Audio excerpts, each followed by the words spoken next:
ನಮಸ್ಕಾರ friends, welcome back to channel Anna Saaru. Friends, ನೀವು vegetarian ಆಗಿದ್ದು ಚಿಕನ್ ಕಬಾಬ್ ಮಿಸ್ ಮಾಡ್ಕೊಳ್ತಿದ್ದೀರಾ? ಡೋಂಟ್ ವರಿ, ಇವತ್ತು ನಾವು ಸೋಯಾ ಚಂಕ್ಸ್ ಜೊತೆ ಒಂದು ದೊಡ್ಡ ಆಟ ಆಡೋಣ. ಈ ಸೋಯಾ ಚಂಕ್ಸ್ಗೆ ಸ್ವಲ್ಪ ಮರ್ಯಾದೆ ಕೊಟ್ಟು ಬಿಸಿ ನೀರಲ್ಲಿ ಸ್ನಾನ ಮಾಡಿಸಿ ಕಟ್ಲೆಟ್ ಮಾಡಿದ್ರೆ ಇದರ ರುಚಿ ಚಿಕನ್ಗೂ ಟಕ್ಕರ್ ಕೊಡುತ್ತೆ.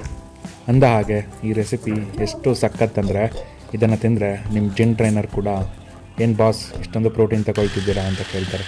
Let's start the grind. ಈ ಸೋಯಾ ಚಂಕ್ಸ್ಗಳನ್ನು ತಗೊಳ್ಳಿ.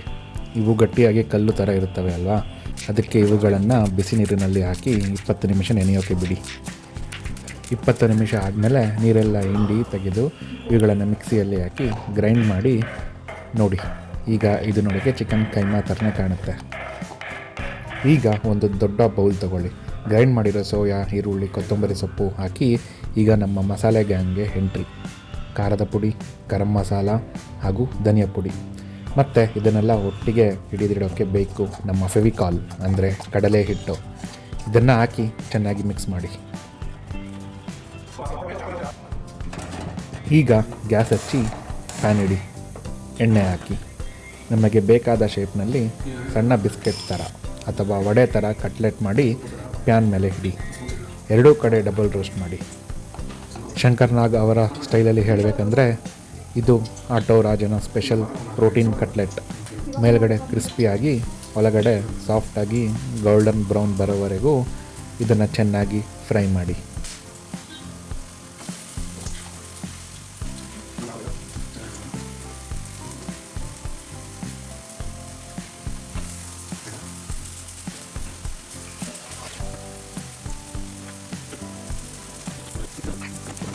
ನೋಡಿದ್ರಾ, ಸೋಯಾ ಚಂಕ್ಸ್ ಕೂಡ ಇಷ್ಟು ಸ್ಪೆಷಲ್ಲಾಗಿ ಕಾಣಿಸಬಹುದು ಅಂತ ಯಾರಾದರೂ ಅಂದ್ಕೊಂಡಿದ್ರಾ?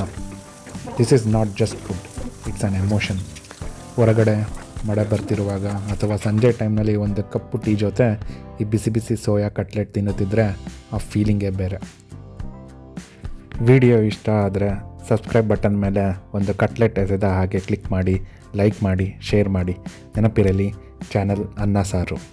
ಟಾಟಾ, ಬಾಯ್.